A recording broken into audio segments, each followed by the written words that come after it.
American Conspiracy, The Murder of Integrity, Credibility and Truth, Part 5. Christian Hansen and Zachary have stated categorically the only person in the room with Danny Casolaro that could have killed Danny Casolaro is Danny Casolaro. They also state we've never seen any evidence that confirms he didn't commit suicide. And when they were confronted by my attorney, Daniel Sheehan, they were asked, what do they think the probability is that Danny Casolaro had been murdered, or had he committed suicide? And these kids, with their expertise on probability and statistics, said we believe it's 51% versus 49% probability that he committed suicide versus he was murdered. And given that I teach young students probability, I can assure you they didn't do well in mathematics at school. Throughout 2018 to 24, Christian Hansen and Zachary Treats approached me and requested access to my 24 years of credible research investigations, recorded interviews with witnesses, documentary evidence, and my recorded podcasts evidence.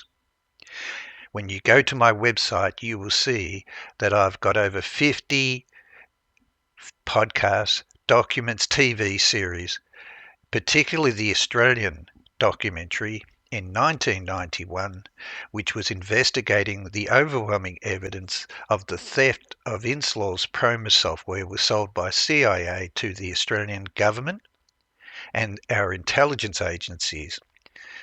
Christian Hansen and Zachary Treats were 1 year old in nappies when this documentary was put together in Australia based on our evidence in Australia.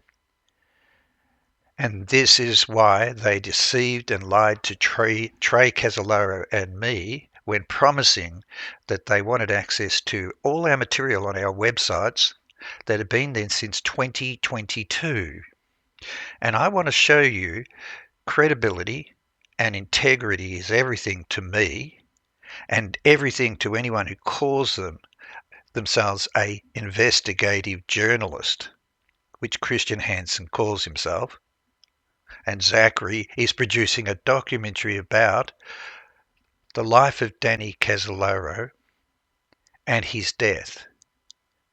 And they produced a Netflix series that maliciously defames Bill Hamilton, Michael Riconosciuto, and Danny Casolaro himself. It's a disgrace. They promoted onto C-SPAN, where they're being interviewed about their international expertise on subjects such as the Promus software, Wackenhut, Cabazon, and the death of Danny Casolaro. And they're promoting the Netflix series. And it's mentioned by the host, Peter Slen. You mentioned former MSNBC producer Anne Klink. Who else should we know about who helped you along this path? Now, they're going to be interviewed about, and we're going to play them, being asked, have you seen any other internet sites that are dedicated to the whole story? Given that I've worked on it for 30 years with Gordon Savell, and we're credible investigators. And they've had full access, requesting full access to our evidence, and they decide selectively to throw out any credible evidence that is paradoxical to Anne Klink's narrative. And I have very, very serious concerns about the credibility of every investigation that's ever been done by the Martinsburg Police, the FBI, and the Department of Justice, where Anne Klink is intimately involved from beginning to end. The day that Danny dies, she removes all the documents, and she's holding all those documents and evidence right up to the day that the Department of Justice and the Zipperstein report is being released. that finds there's no evidence and Danny was depressed and committed suicide, and she knew the outcome of that report because she was in it.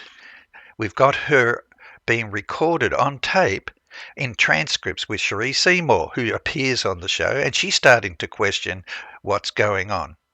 And she's helping Christian Hansen, Zachary, and Anne Klink sell the narrative that is paradoxical to the evidence.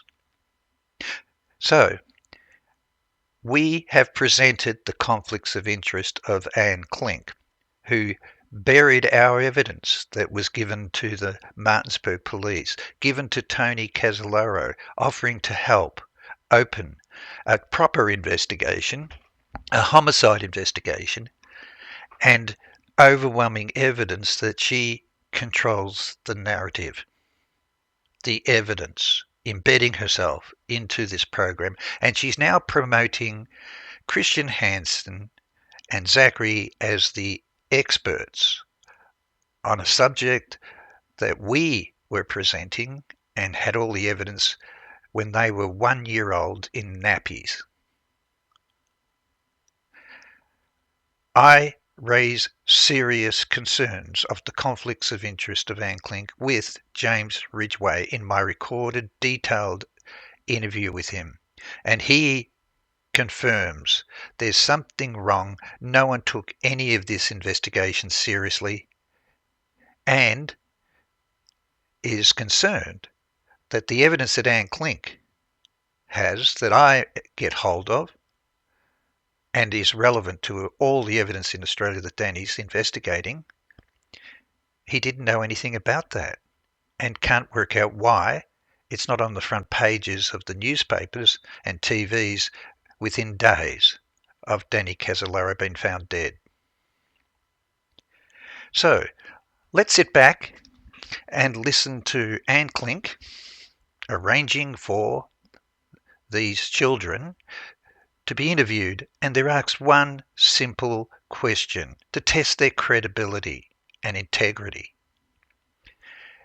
Have you seen any other websites out there? Why don't we listen to them as they're promoting the Netflix series, The American Conspiracy, The Octopus Murders, when you know they're looking at my website, which has far more evidence than anyone on the planet, far more dedication to the name of Danny Casolaro, committed to helping his son Trey win justice for his father, to clear his name, and give him credit for being one of the best investigative journalists in the world. He had the evidence. He had the story. It was exposing Anne Klink's boss.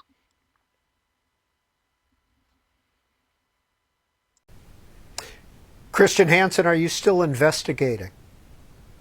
Yes. I mean, you see when we pull out and show this larger map of connections, we have it structured with tentacles, and basically to me all of those tentacles are great films, great stories, and then people also, since the show's come out, that kind of had fascinating firsthand experiences with different aspects of both the story we present and the parts of the larger story, and news stories have come forward and messaged me, on Twitter and Instagram, and if they found my email. So I simple answer, yes, but I'm also taking a little break. But yeah, I can't wait to get back into it full time again. And there is an online community now regarding the octopus murders, talking about Danny Casolaro and some of the people that you feature in this, aren't there? Do you ever check those out?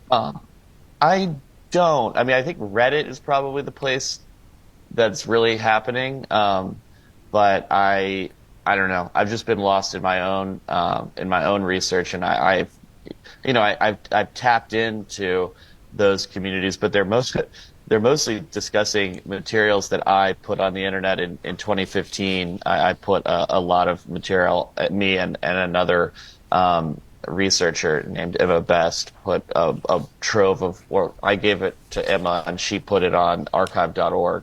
And there's just thousands of pages concerning the Castellero case and the Inslaw case, and some of the other cases on there. So I'm familiar with the material that they have that they're discussing, um, and then I've got stuff that they don't have. So I don't know. I haven't really tapped in, but I should. And Zach, are you checking in with the internet at Castellero Inslaw community? Not really. It's just a matter of sort of time, I think. But I think it is interesting that people, even before the show came out, people would be discussing the case or find out Christian's name, and be looking at Danny's files and not realizing that the reason that they have Danny's files was because Christian had gone to Missouri and gotten his files, and they were on archive.org. And so Christian, in some ways, is like the early Johnny Appleseed of the Danny Castellero story with the internet, taking it all the way back to 2015. Well, I apologize to the audience if we've confused you at all in the last hour. If you want to watch the full series, it's The Octopus Murders, 4 parts. It's on Netflix. Christian Hansen and Zachary Treats have been our guests, and they are the producers. Thank you, gentlemen. Thank you so much. Continuing on with my recorded interview with James Ridgway, the original author and the investigative journalist that wrote The Last Days of Danny Castellero. What is really important about this interview is that I'm expressing serious concerns that Anne Klink had removed all of the files and evidence from Danny Castellero's house. She claims that as soon as she heard that Danny was dead, she raced across and took all the files. Now, I have concerns because there is conflicting evidence. When I've interviewed Tony, he is now telling me, after the Netflix series, after he's been on it, confirming that she never took the files. Why is he not telling the truth to me? Why is he trying to protect Anne Klink? Because I had to ask him to stop lying to me, because I had recorded my interviews with Ben Mason, who was interviewed also by James Ridgway, and he states categorically that Danny had the BCCI checks signed by Adnan Khashoggi, Gorbanafar, laid him out on the floor. He had all that evidence. He was taking that to Martinsburg. It was in the files, a copy that Anne Klink took. Now, I'm going to state categorically, she claims that she was the best friend, that, she believed he was killed because of that evidence. That's why she raced across to get it all. But the evidence is damaging to CIA. It's damaging to some very powerful people who are all indicted 4 days before Danny dies. It's also extremely damaging to her boss, Earl Bryan, who is eventually convicted on fraud and sent to prison. And he is the key suspect, involved with Richard Secord and also Ted Shackley and Thomas Clines and Ed Wilson in all of the arms deals with Iran. The October Surprise, the Iran-Contra arms, the Wackenhut training of the Contras, the selling of the Promise software to Saddam Hussein with weapons, the selling of the Promise software to foreign governments and banks to allow CIA to spy on foreign governments. And I have my recorded interviews with Richard Fricker, who shared with me his confidential information on Earl Bryan that he had been given by someone within CIA to help him expose it. And he came to a dead end. And after he shared it with me, it took me 3 months. I did the research and I found the legal evidence that Earl Bryan's companies that you work for, Antlink, Financial News, Info Technology, did sell the Promus software and was installed on VAX computers for all the major banks and security clearing houses in London, Bermuda, Canada, Australia, USA. That's what Danny Casolaro was investigating. And I should know because I work for the company that sold it to the Australian government. And it's all developed by Earl Bryan's companies, Rupert Murdoch's companies, for CIA. And I have the evidence and the CIA records to prove it. So I believe, Anne Klink, your conflict of interest is a pretty serious one, given that you're sitting on all this evidence. And Jack Blum has confirmed that it was never given to the BCCI Investigation Committee, as they were demanding Robert Altman to handle those transactions across. So let's go through a discussion that I'm having with James Ridgway, who's really surprised to learn that I've got all this evidence. So let's look at his interview.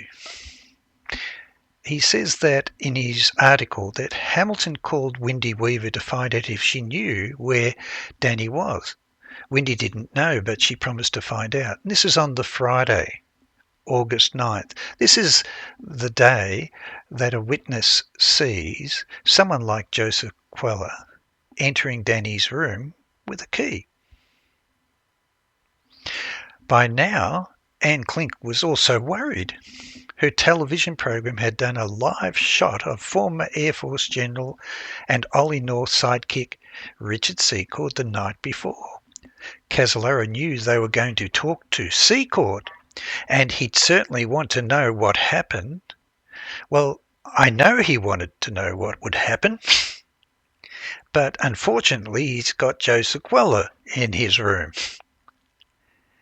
And we believe that that's who killed him, in order to recover the damaging evidence that he has on BCCI and your boss.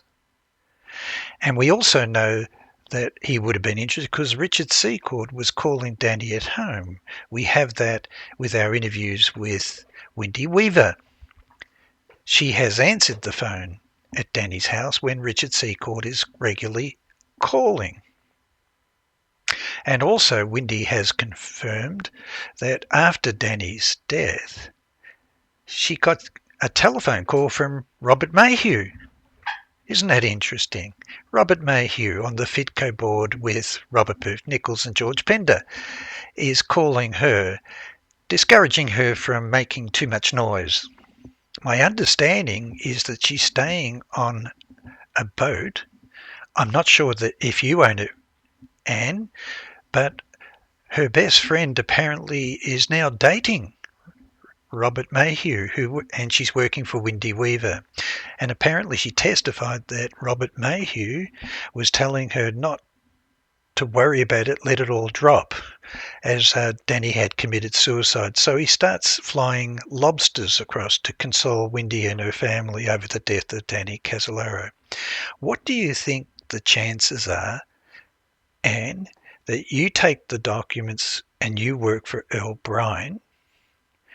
Robert Booth Nichols flies in from Kuwait and he wants to help Danny. And then Robert Mayhew calls. They're all on the FITCO board. They're all involved with arms and drugs through Australia and weapons. How do I know? Because I've got all the legal evidence of our royal commissions. That's how I know.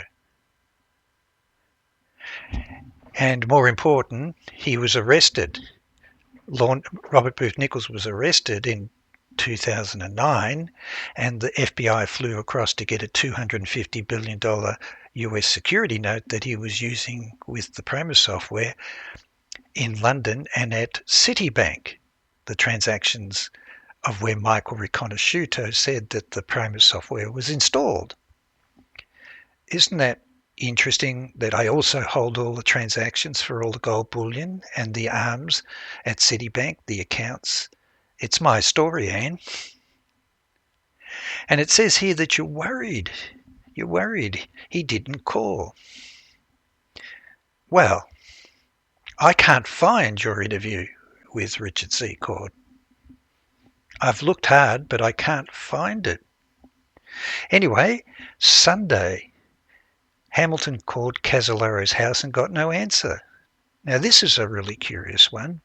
Sometime after 4 p.m. on the Sunday, Dan Bishop, the national affairs editor of the Village Voice, received an anonymous phone call from a man who said the paper should look into the disappearance of a reporter investigating October surprise in West Virginia.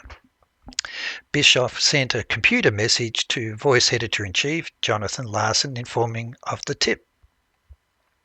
Then it says Anne Klink stopped by Casolaro's house that evening.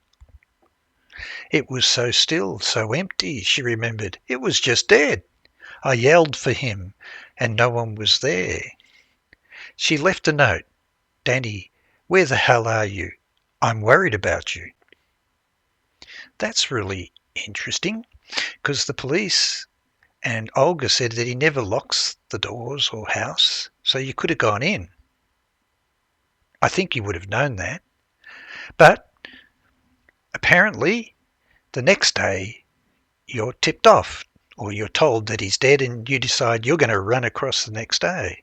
But isn't it interesting that you're at his house on the Sunday when no one knows that he's dead, other than the Village Voice? An anonymous tip. That's interesting. Well, this is what I shared with James Ridgway. I had interviewed Jack Blum back in 2010 about the BCCI checks and the affidavit of William Turner and our interview with William Turner, the man that you're defaming. He's now passed away.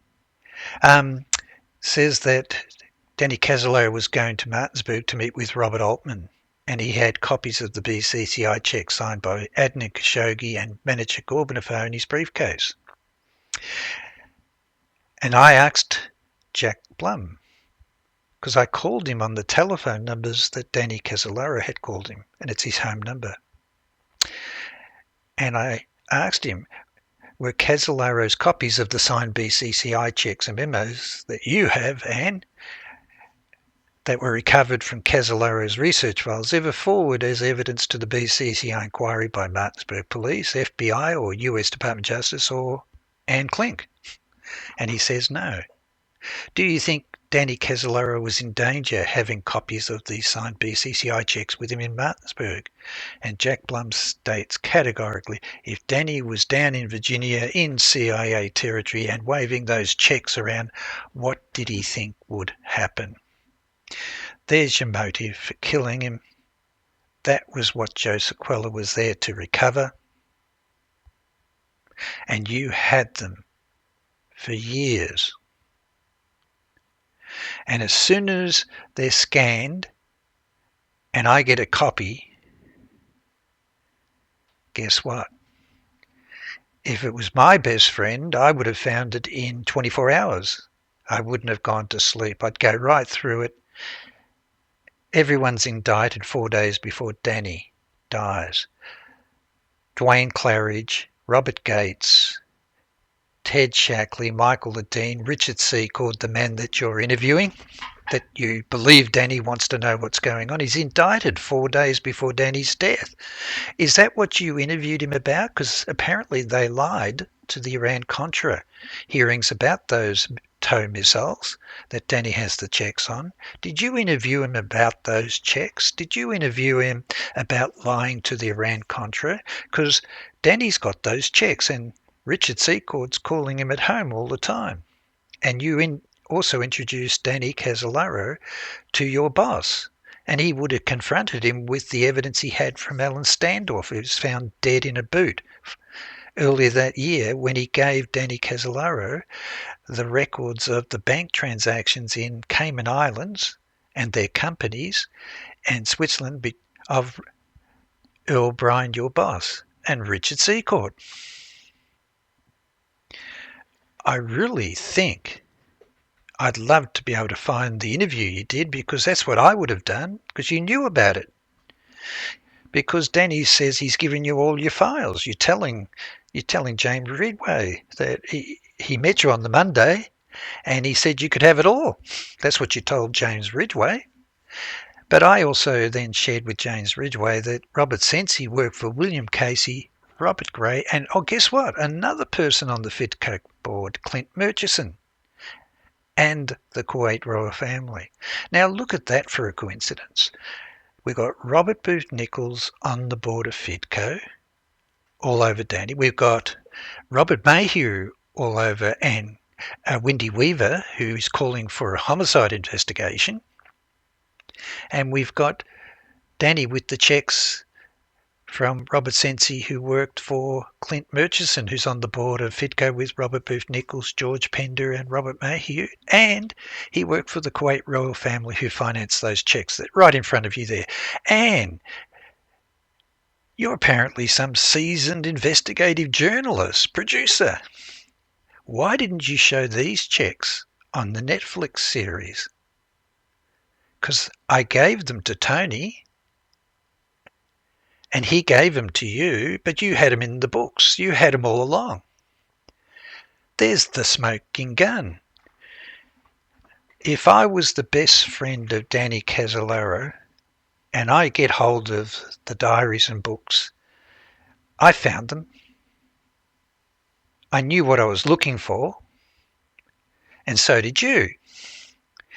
You couldn't miss these. I mean, Ben Mason's telling James Ridgway, it's in print. It's in the reports. They could have been on Netflix. Why didn't you put them on Netflix? Because you're saying that he had nothing. I have them. You had them. There's the smoking gun. That's why Dwayne Claridge, Richard Secord, Robert Gates, Michael the Dean, Ted Shackley were all facing. And by the way, Danny also had the prospectus of Counter-Terrorism Consultants, a joint venture with Wackenhut, with Dwayne Claridge and Lawrence Barsala, who's in charge of the investigations of October Surprise, the investigation of the BCCI directors. He's representing them, that they're money laundering all of Noriega's drugs through Florida.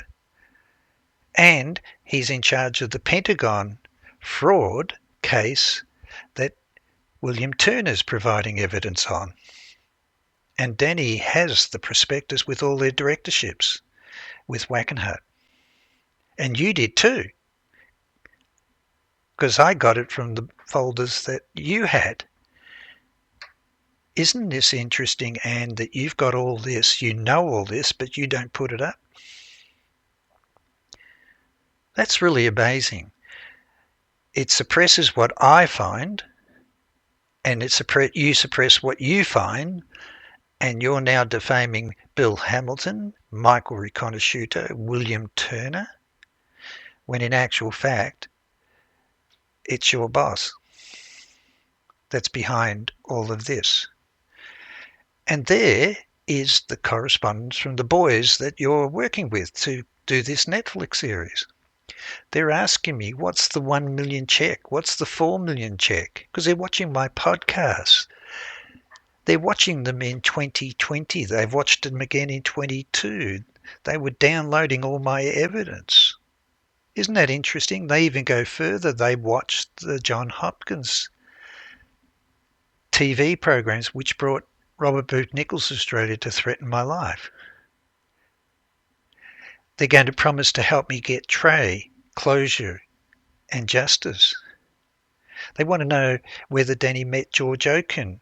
Well, I've got all the telephone records, and so did you, that he did call George Oaken, and he's with the Gambino Mafia and working with Earl Bryan, apparently with arms and guns, with other parties that I've got the transactions that Danny Casolaro had with the first BCCI arms deals, going to Poland, Argentina, Ireland.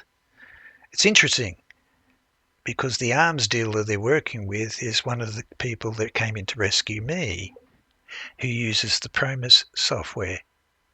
And I'm the person with all the transactions and evidence in Australia that Danny Casolaro was coming to Australia to prove with our Royal Commissioners.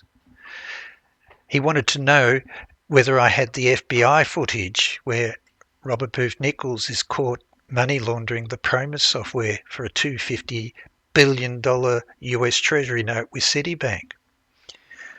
I have the incorporation documents, Anne, of the people that Robert Booth Nichols is doing that with the Promus software through Citibank, with the executive director of CIA, who are all directors of John Hopkins.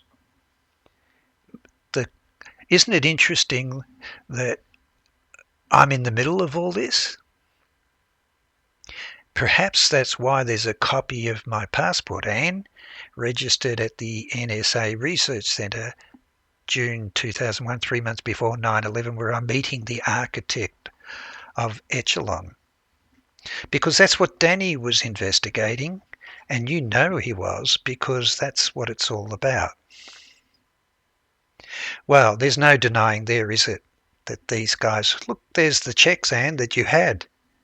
Have a look at the transactions going through the Monte Carlo branch. 17 million, the 1 million, the 4 million checks up here that Danny has. The letters of BCCI, I mean, you can't get any better than this, can you? It's the actual letters. In fact, when I was asking Jack Blum if they were ever given to him, he was upset. He said he thought it was all top secret. How did I get my hands on it? He was more worried about the fact that I've breached security. Well, they're the ones that you had. Signatures, letterheads, transactions. And then this. We're working with Emma Best, Christian and Zach and Anne. Don't you recall that? Here's the guy who scanned all the folders, Anne, that you were holding, and I got them in Australia. See, Christian Hansen got them, but he wasn't going to give them to me, but he wanted to capture all my evidence, the damning evidence. And that's when I confronted him, because he started to know things that he shouldn't. Our program in Australia on the investigation of the theft of Inslaw, Current Affairs Channel 9, I know the investigators. They were holding the cameras. They were interviewing Bill Hamilton. They were in prison interviewing Michael, Richard Babian, Ari Ben-Menashe. They were the ones that had the photographs of all the Promus, the interviews with Elliot Richardson. They've been working with me from the beginning. They've given me all their investigation reports. We were proving in 1991, when Christian Hansen and Zachary are 1 year old, that it was sold to the Australian government and intelligence agencies. I knew that. I worked for the company that did it. And it goes directly to your boss. It goes directly to Rupert Murdoch's company, and I've got their contracts with CIA. In fact, in my next podcast, I'll show you that James Baker is using the software in Saudi Arabia for the planning of Desert Storm. It's in the press and archives that I have for the company I worked for. And look at this. Emma got from Access for Freedom of Information, and I commend Emma because I wouldn't have got the records had it not been for him when he sent it to me. And it turns out it's the FBI request of what evidence are you holding that Danny's investigating for Inslaw's Promise software, BCCI, and the BNL transactions. Have a look at this. Name, date of birth. She also advised the purpose of the interview, which was to determine if she knew there was any connection with Inslaw. Computer software, suing the Department of Justice, investigative reporter Daniel Casolaro's death, and BCCI. She provided the following information. Is this you, Anne? That you had known Casolaro approximately 1980 as a professional and personal associate? Casolaro had advised Anne that he believed Inslaw's computer software Promise was being used by BCCI to keep track of secret accounts. Casolaro had also advised, is that you, Anne, that he believed BNL, a foreign bank based in Atlanta, and BCCI were connected. However, due to their competitive news relationship, he never disclosed how or where he obtained the information to substantiate these allegations. I think that you, Anne, advised that Casolaro never used a computer and that he carried all of the documents with him in the stacks of folders. Therefore, she could not provide any additional information as to where proof to these allegations could be stored. Do you know why, Anne, I know what this is about? I was rescued by the banker who worked for George Bush Sr. after the John Hopkins architect of Echelon with the directors destroyed me the second time. And he felt sorry for me because he had met me and he knew I was an honest man. And he owned the bank that did all these transactions. And I hold all those transactions using the Promise software. And he moved all of the gold bullion to rebuild the Kuwait dinar with the Kuwait royal family ambassador. Isn't that interesting that I knew what I was looking for? So Danny was right. It says, Box, I think that's you, and provided a copy of Casolaro's outline of the octopus, which was set to be a catch-all book to tie in all the political scandals of the 1980s. The copy had been placed in an A1 envelope and a copy has been attached to this FD 302. I'm totally familiar with these. Advised that she will obtain Casolaro's manuscript notes from an investigative reporter at NBC Nightline and provide a copy of these notes to the FBI. These notes were also referred to by, I think that's you, and advised that she believed that Casolaro probably did commit suicide. Isn't that nice? However, the autopsy report showed peculiar markings on his body, which he felt were attributed to foul play. That's interesting. If this is you, Anne, why didn't you say that on the Netflix series? If this is you, Anne has no facts on which to base her suspicions. She also provided information on a possible source of Casolaro. Some identity, LNU. Oh, that's interesting, isn't it? And advised that a Village Voice reporter had identified her. Oh, that must be James Ridgway in his interviews with you. And it says, Box, I think it's you, Anne, will provide the FBI with a copy of the, and we go on. Now let's look at the manuscript. You've got a guy from Australia who has all the evidence, all of the records in 3 royal commissions, the transactions, the Promise software, the arms deals, linking to all the people who are all over Danny Casolaro. And it's got here that the tentacles in his draft reach into the parts of government in almost any country, including legitimate and road spy networks, obviously focusing on oil and banking empires at will. He's spot on there. They are not known criminals, but they have successfully penetrated all factions of organised crime, including the mafia, Japanese yakuza, the secret Chinese societies, and the terrorist underground. He's perfectly correct. Oh, look at this, Anne. Anne, you've got a guy from Australia with the evidence that Danny's investigating the dismissal of Gough Whitlam because he was threatening to shut down Pine Gap near Alice Springs, Australia. And after all, how could a democracy spit up a prime minister that could sack the security of the Western Alliance? He says the octopus is involved in everything: drug trafficking, arms dealing, and murder. But what happened to the money? Nearly $1 billion. See, he knows about some transactions, Anne.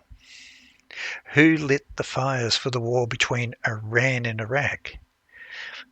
What role did the octopus play? See, he's on the right track. Exploiting the foreign policy objectives with Contras in Nicaragua is one thing, but the creation of Latin America equivalent to the Golden Triangle, so irresistible. Isn't it interesting that all the Royal Commissions are about the gold, the arms, and all of the cocaine and heroin that's going through Australia? Isn't that interesting that it's all going through Australia? And now they're moving across to the cocaine, South America. A huge amount of money, several $billion, was raised for the Afghan freedom fighters. The octopus wasn't doing this, and the freedom fighters only received a fraction of the money. Danny Casolaro is spot on. He had everything. See, Anne, I hold the corporate structures, the transactions and directors, setting up the funds for the Afghan freedom fighters with the deputy director of CIA and the personal banker of Howard Hughes. You probably didn't know that. Is that why George Pender, Robert Mayhew, and Robert Booth are all over Danny? I believe it is, because Danny's talking to Alan Boyack. And Alan Boyack is the attorney who negotiated the settlement of Howard Hughes's empire. But he also had interviewed Michael Riconosciuto in prison. And in his interviews that Danny has, it's all about Robert Booth Nichols, Nugan Bank, Paul Maraska, Michael Riconosciuto, Wackenhut, Cabazon. It turns out that Christian and Zachary watched my first podcast on the BCCI checks and then watched the one where I proved that Robert Booth Nichols is involved in bringing down the Whitlam government with Ted Shackley and Frank Colucci. And then Nugan Bank, Mafia, arms and drugs. See, I have all the records of the arms deals, the contracts in Australia, and I met with the Royal Commissioners behind closed doors in 2004. And everything that Michael had testified on tape to Alan Boyack and also testified in transcripts of the US court is correct. And that's why Michael's out of prison, because it's my proof and legal proof that what he said was true. The judge released him for your little kids to come with cameras to try and mock him. It was me that provided the evidence, independent of everyone else, that what Michael said was true. And this is what it's all about. They played with Kuwait and Iraq. What about Kuwait's OPEC decisions which goaded Saddam Hussein into his takeover? What role did the octopus play? Why was the BCCI suddenly a sacrificial lamb? See, I hold the minutes of George Bush Sr. with the Kuwait royal family. They were using horizontal drilling technology to tap in to Saddam Hussein's oil wells with American companies. And it's really interesting because the companies involved had Brent Scowcroft and President Gerald Ford, who appeared, Anne, because your boys have watched the podcast that President Gerald Ford came to my rescue because I have the evidence, was offering to negotiate a $100 million settlement for me. And he's on the board of Citibank. And on the chairman of the audit committee is the chairman of trustees of Johns Hopkins with John Deutsch, former director of CIA. See, that's the evidence that I have and I was offering for the Netflix series. And look at the names in here, Anne. It seems to come to everything that I provided in my podcasts independently and goes to Australia. You've got George Pender, John Nichols, Ted Shackley, Thomas Clines. Did you know, Anne, that in our Royal Commission investigation for the money laundering of drugs and arms through Australia by CIA, did you know that Thomas Clines and the president of Nicaragua were going to doing an acquisition of Nugan Bank before its collapse? Isn't that interesting? Isn't that really interesting that it's all about the gold bullion, the drugs and the arms through Nugan Bank in Australia? And Ted Shackley's companies are all based in Kuwait. And look at this, Anne. Danny Casolaro has a name, Harry Gillam, known as Double Deuce, and Eric Siakals. Do you know what he was exposing, Anne? It's the podcast number 3 that Christian Hansen and Zachary downloaded with my evidence that they're all involved with Robert Booth Nichols, Frank Colucci, Ted Shackley, Thomas Clines, Michael Hand from the Nugan Bank to destroy Gough Whitlam, the Australian Prime Minister, who was threatening to shut down Pine Gap. See, Danny knew. He had all the evidence. That's why he was coming to Australia. And I'm going to show how you made sure that no evidence linking to Australia would come out.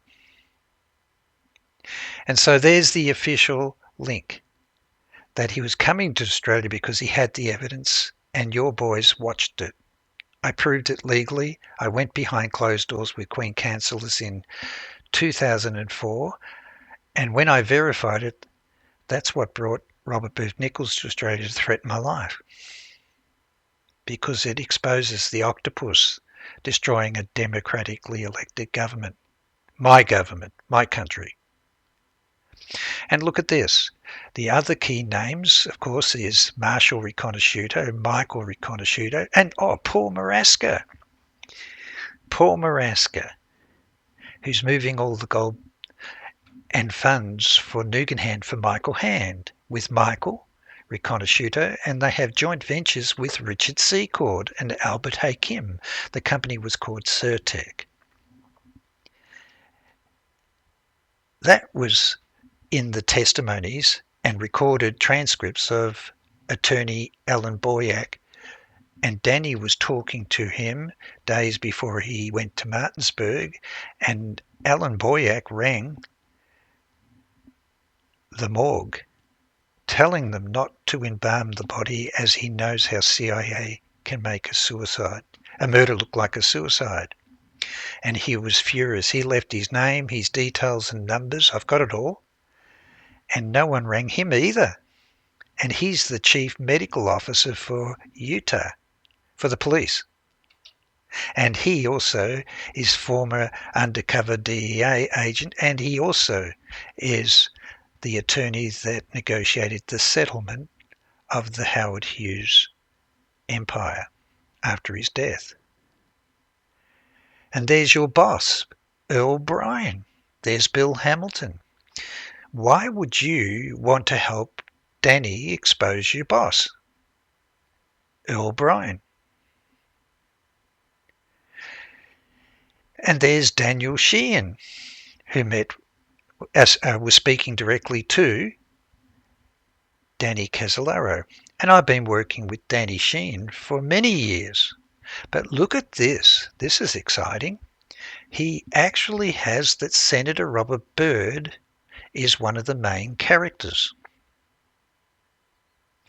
Now that's interesting, isn't it, Christian and Zach? Because you got the box of evidence given to you by the Martinsburg police rather than to myself and Gordon Savelle. And I wonder what that means, that he's got Senator Byrd as one of the main characters. He's also got Harry Yupp, Richard Benecki, Donald Gregg, Prescott Bush, Prince Bandar. I told you I've got all the corporate documents and directorships for the funds for the Afghan rebels, which didn't go to them, and it's done with the personal banker of Howard Hughes, with the former deputy director of CIA. See, Danny Casolaro was brilliant. He also met Ari Ben-Menashe, and Ari Ben-Menashe told him that he was giving the evidence against your boss, the $6 million check being transferred across to Alan Bond, and all the arms, Iran-Contra arms for Iraq and Iran are going through the Australian ports. And this is interesting, John Delegate, this is from the French side, and Danny had all the memos that Oliver North tried to destroy when it was discovered it's the $2.5 billion arms deal with Iraq. Gerald Board, Barry Seal, Drew Thornton, definitely understand this one. And this is interesting, Bonnie Cornfield, head of iOS, Robert Vesco. See, I have all the transactions that involves the former banker to Howard Hughes with CIA. Ed Wilson.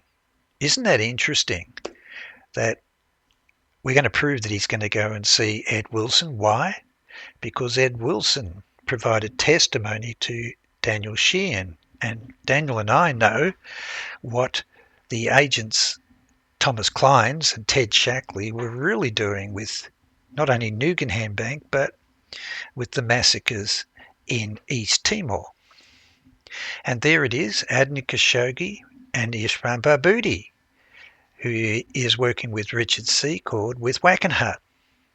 And I've got a whole podcast on Pan Am 103, which is really damning evidence. And of course, the links with manager Gorbanafar. Robert Chasen.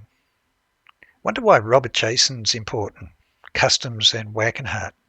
Well, the Aerostat radar systems was introduced by Robert Chasen when he was the commissioner. And Wackenhut was directly involved with the Aerostat contracts with radar for the War on Drugs program task force with Alan Bond, who's getting the check from Earl Bryan, because Hadron and his company, Airships Industries, is exposed in Pentagon fraud.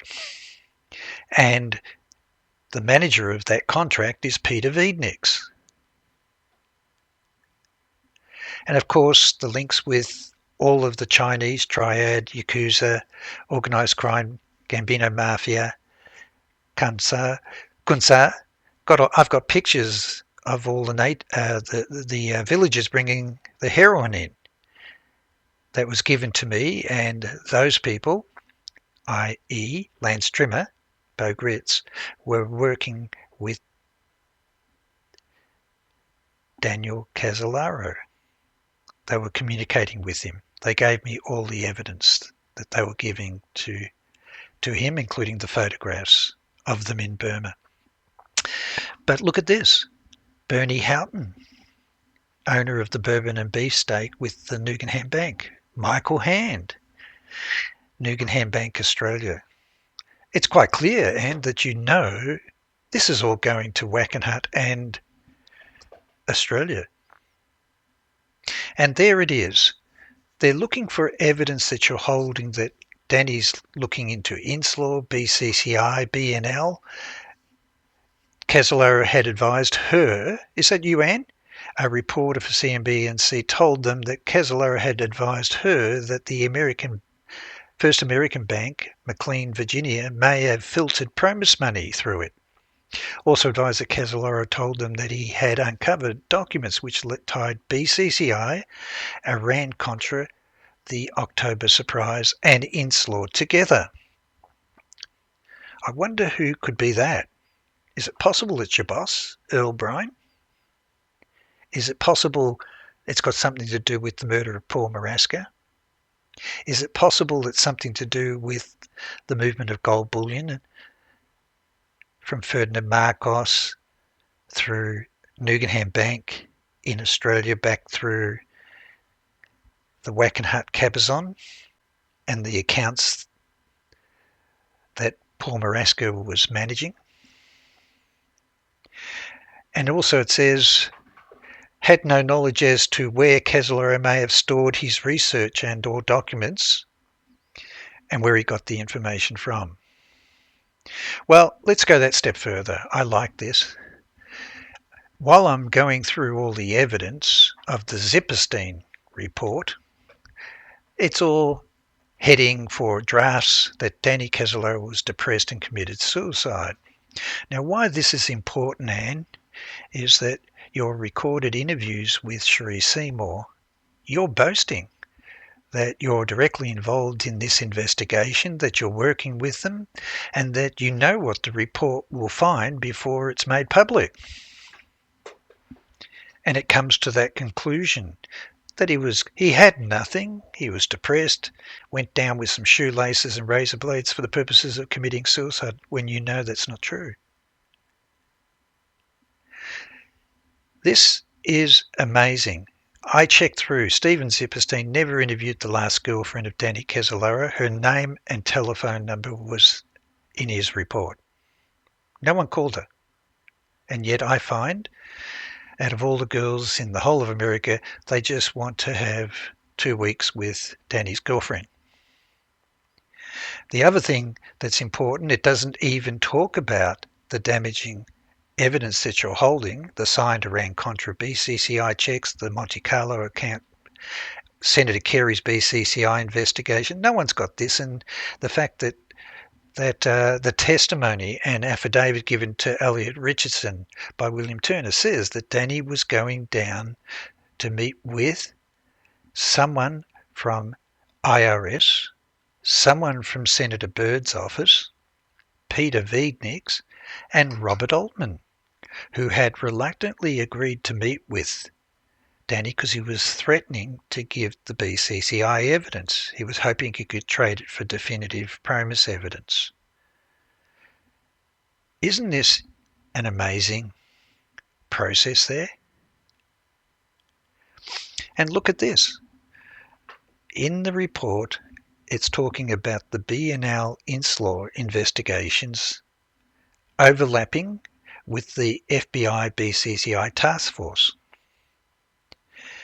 And it's trying to keep all of those with the BCCI evidence away from any of the investigations with Inslaw or the death of Danny.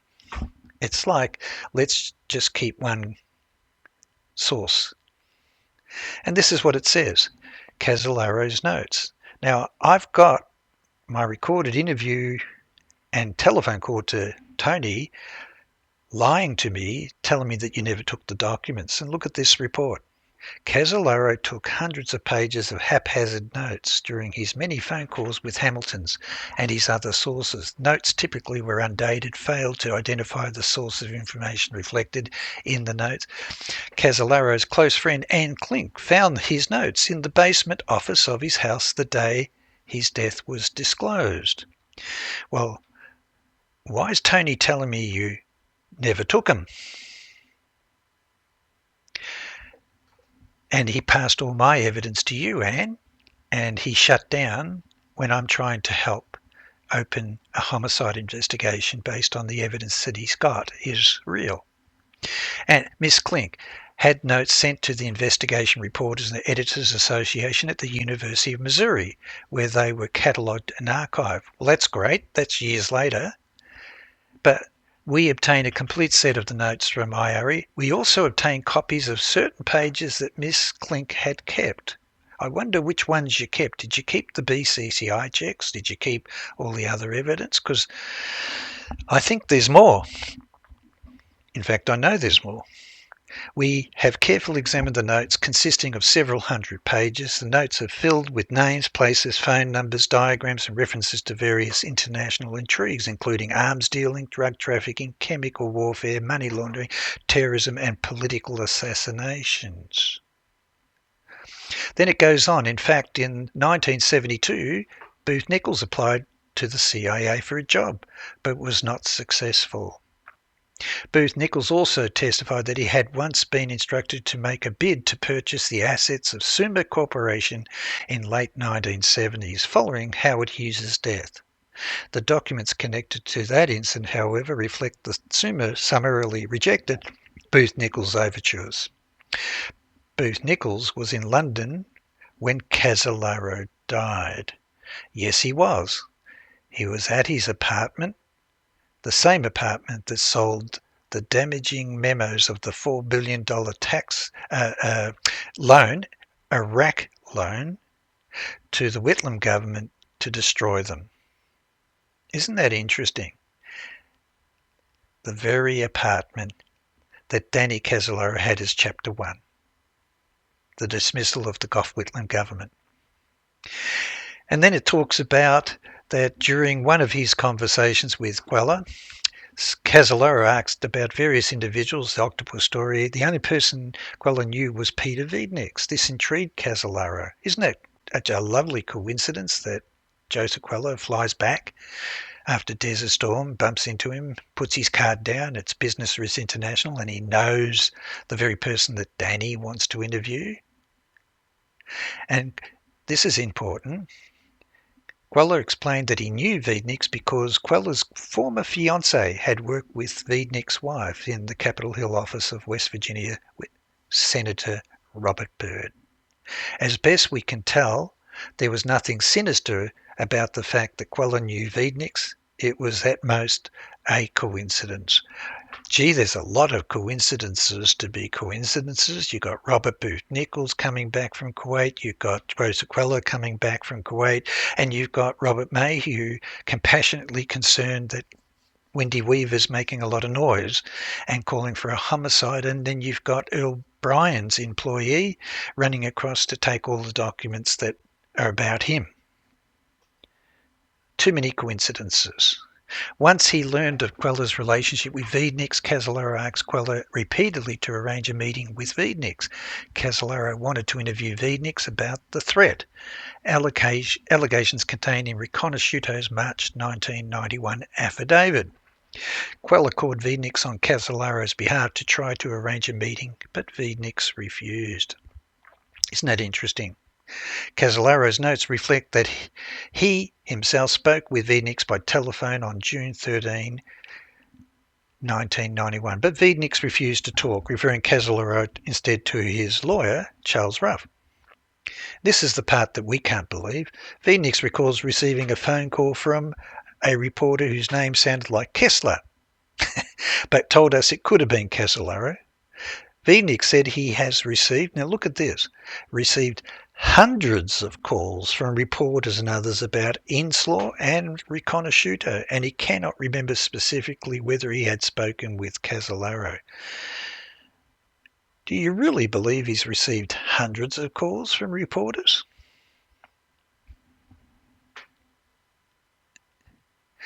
So I'm talking through in my recorded interview with James Ridgway. He's sort of astounded that I've got access to all this evidence that Anne Klink's got. And starting to wonder why no one's taking it seriously. And that's what he said. He said on the record, when he did this investigation, there was no one taking this investigation seriously. No one was interested, he said. There was no investigation. And now I'll finish with this bit here. I advised Christian Hansen in 2016 on May 22nd. Danny Casellaro was scheduled to meet with someone from Senator Byrd's office and bankers Clark Clifford and Robert Altman also was seen in Martinsburg.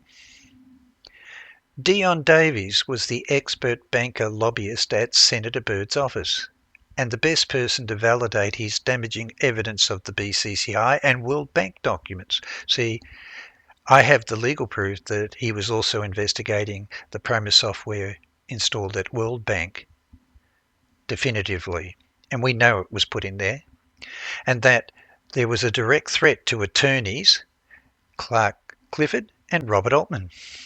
Dion Davies was dating Major Joseph Queller. In fact, she was his former fiancée, and she represented American Bankers Association and would have had an interest in the commercial and political interests of Clark Clifford, Robert Altman representing BCCI and First American Bank shares, and of course Senator Byrd, because Danny's got Senator Byrd down as one of the main characters. And I sent this is the email and the bit that I took from the official reports from FBI and Zipperstein. Quote, Mr. William Turner recently told Hamilton's, who relayed the information to us, that Mr. Casellaro planned to meet in Martinsburg with Peter Wiednick, Joseph Queller, an unidentified person from Senator Byrd's office, an unidentified IRS employee, and attorney Robert Altman. A caller to the Unsolved Mysteries hotline reported seeing Clark Clifford and Robert Altman driving in Martinsburg on the day of Mr. Casellaro's death in late model Chevrolet Caprice. We have no reason to believe either of these claims. Isn't that amazing? We have no reason to believe either of these claims. And yet, I proved that Danny called the home number of Jack Blum twice. I proved that in his notes he's written down the details of the BCCI money laundering of Norwegian drugs through Florida. I've proven that he also had evidence of transactions involving Richard Secord and Earl Bryan in arms deals and promise deals through Cayman Islands and Switzerland. And the affidavits of Ari Ben-Bernaschi and Richard Babian independently identify the Promus software and arms being sold to Saddam Hussein, the Promus software being renamed and sold to Australia, Canada, and other countries worldwide, and Michael's independent affidavit and testimony in court. And I've gone through all of Michael's confirmation, independent of everyone else, and it is the company that sold the Promus software, was renamed the Lean software and sold to the Australian government, and that was the 1991 current affair program from Australia that was investigating the theft of the Promus software sold to ASIO, our Australian Security Intelligence Organisation, and ASIS, and the Attorney General, renamed Lean software, as Michael had testified in court. And that's when Christian Hansen and Zachary are 1 year old, still in nappies. And these are the people doing a Netflix series with Anne Klink, suppressing all references to Australia when Danny Casolaro had planned to come to Australia for 1 whole week to meet with the Queen's Counsellors for our Royal Commissions, chase after Michael Hand, Bernie Houghton, and also go back and visit Ed Wilson. Because all the programmers that I have got and the corporate documents show that the Promus software started with a company owned by Ed Wilson, and they moved across to Simcom Inc. and then absorbed and acquired by Earl Bryan, Anne Klink's boss. And I have all the contracts that they had with the State Department and CIA, and the development of the Swift banking software with Rupert Murdoch's company. Isn't that interesting, Anne, that I have everything independent of everyone you defamed? And everything they said was true.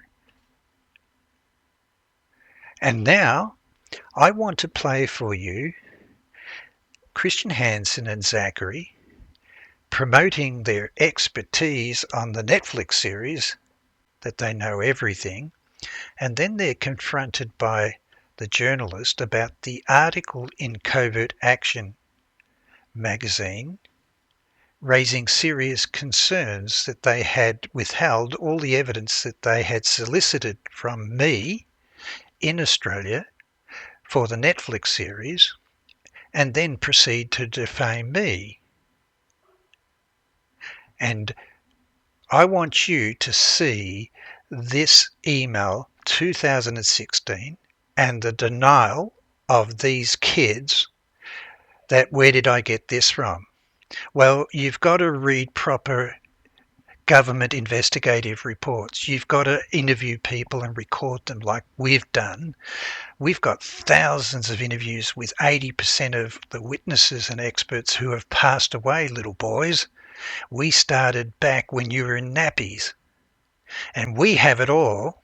And we have the transactions, and we were prepared to give it to you because you promised that you wanted to reveal the truth. And when I saw Anne Klink running the show, shutting it all down and directing it to defame Michael, defame Bill, for God's sake, Bill worked for NSA, he worked in Vietnam, he ran a company with his wife, they were bankrupted and destroyed. Why am I involved? Because my partners were his partners. His partner was Rupert Murdoch's company that I work for.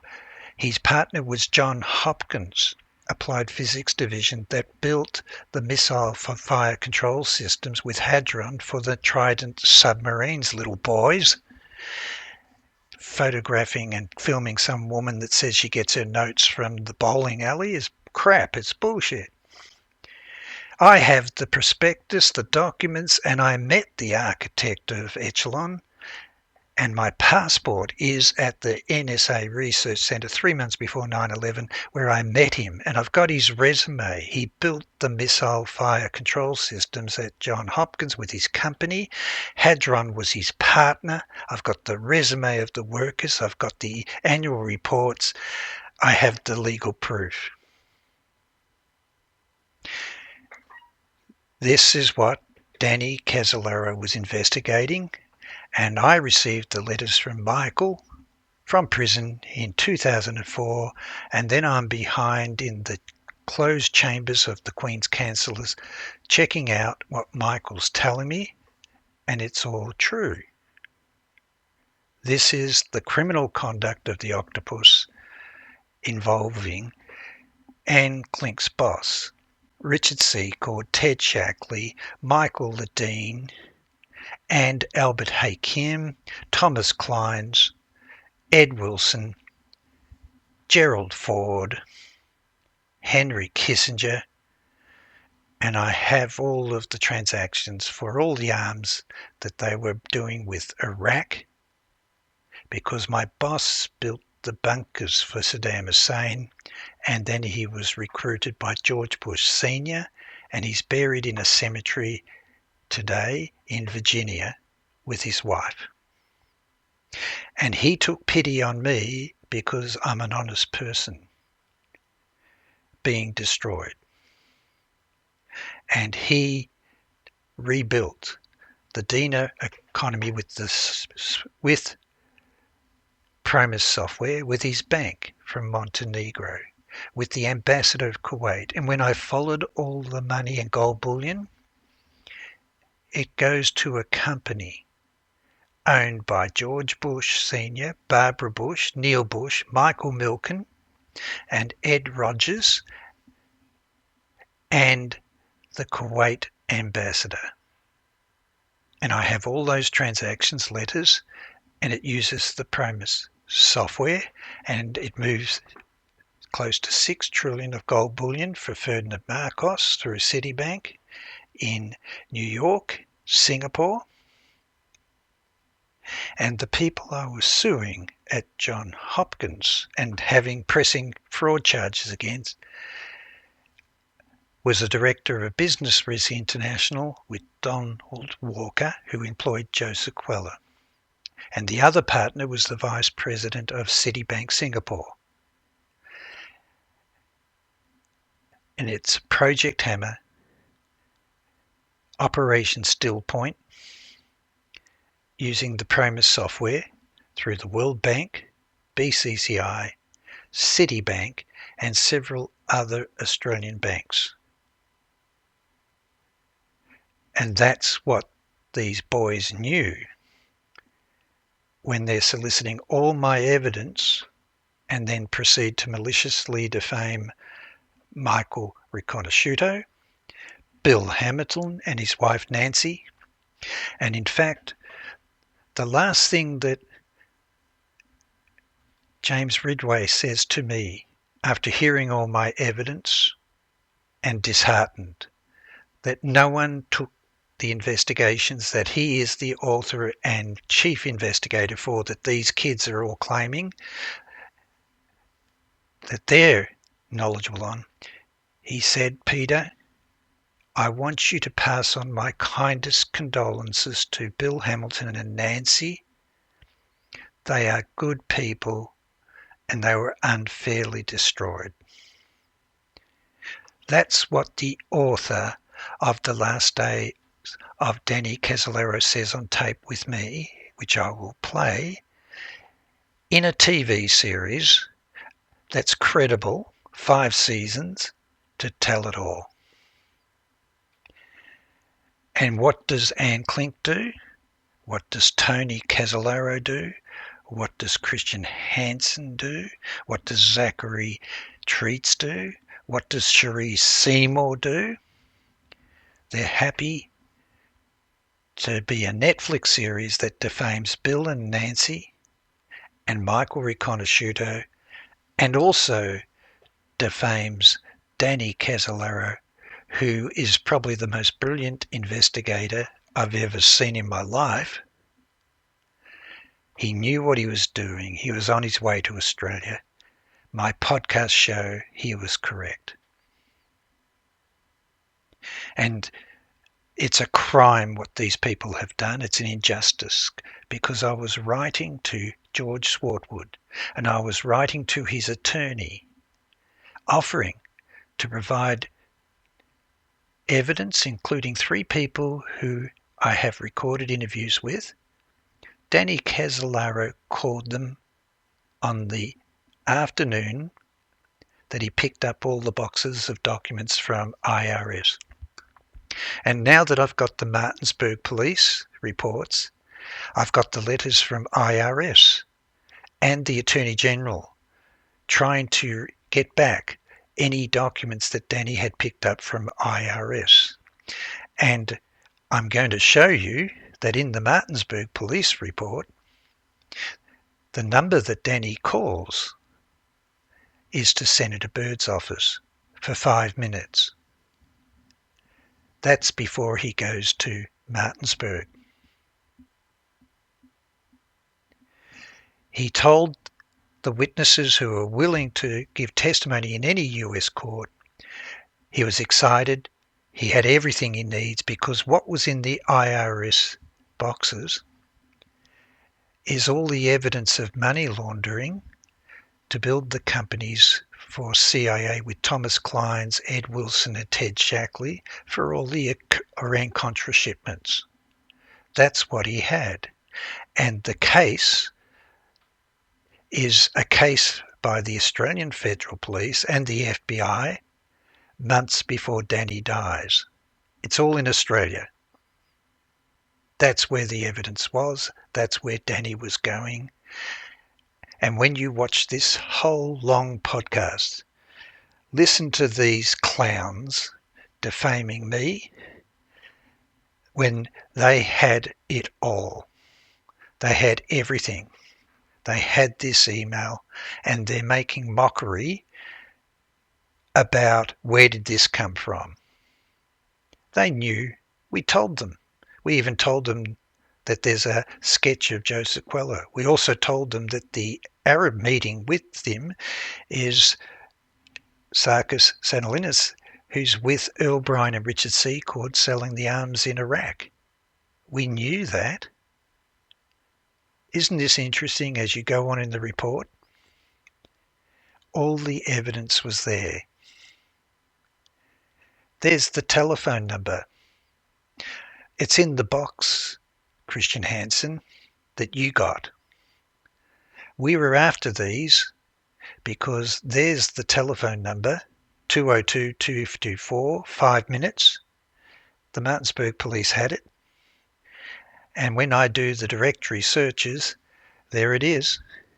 It belongs to Senator Robert Byrd, one of the characters in Danny's book. And Danny got 5 boxes from IRS, and in fact in the police, Martinsburg police report, the testimony of one of the witnesses, which they deliberately leave out, is that he decided to call it a night on the Friday, leave early from the bar with Danny, and when he left, Danny was sitting there with someone from IRS. Isn't that interesting, Christian Hansen? Isn't that interesting that all this information was all available? And we gave you the letters, Business Risk International. They were contracted to investigate the theft of Inslaw's software. They employed Joe Sequella. There's the sketch that was in the box. We told you it was going to be there in 2010 when you first met us. We had all that evidence. We knew it was in there. That's why we applied in 2004, 10 years before you decided to submit. So let's play Christian Hansen and Zachary being asked when promoting the Netflix series, who's this guy in Australia? Apparently he's been investigating it for nearly 30 years.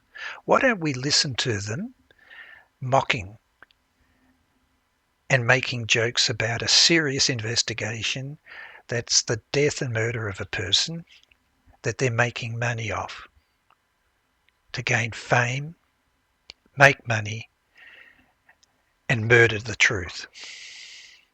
Let's listen to them respond. So every footnote of this article goes back to this Peter Osborne guy. Right, he's in Australia. Oh, that's the Australian guy. Yeah, okay. I think that's a picture of him. There he is. I don't know. It's hard for us to divine what's in Peter Osborne's mind and why he thinks that what he thinks in this article, which I have to be honest, I just haven't actually fully read, but the things that we've discussed, like it's just they're just not true. It's hard to argue with things that are just simply not true. And we also like kept, he was one of the guys who spent the most time investigating this case, right? He spent is it 30 years or something? I gave him a lot of material in in 2016 of Danny's notes. He's like the expert on the case, but he was like, you've done a great thing by going to the archive that had all of Danny's notes and copying them. It's like, well, what took you so long, dude? Like, it's like the first thing I did. You try to just learn about the investigating Casolaro case. The first thing you do is like go to the archive and get his notes and read those, right? Mm-hmm. How much collaboration did you guys have on the research? Or like even in your early days, like I'm sure you learned about him. In the early days, there was like an email chain where this guy Gordon Savell and his partner at the time, Peter, who they've since had a falling out, and then Bill Hamilton, and then this other like pretty awesome kind of FOIA expert named Emma Best. We all just kind of like exchanged information over email for a few years, and then it got a little kooky, and Emma left and I left, or whatever. It died down or whatever. I'm not sure exactly what happened. The Cabazon operation and the promised software scandal were merely tentacles of the octopus, which moves money and power around the world to achieve its evolving goals.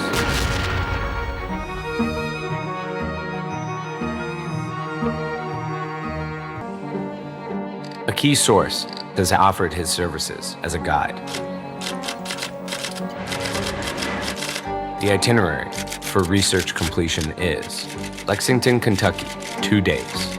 Indio, California, to the Indian Reservation and to meet with homicide investigators, 3 days. San Francisco, to meet homicide investigators, 1 day. Seattle, to meet again with Michael, Danger Man Riconosciuto, in his jail cell, presumably 1 or 2 days. Santa Monica and Long Beach, California. Thailand, Burma, and Laos to meet with tribal leaders and scholars. Kuwait City, Saudi Arabia, Egypt, Tunisia, Israel, Brussels, Zurich, London, 14 days, 2 days, 1 day, 3 days.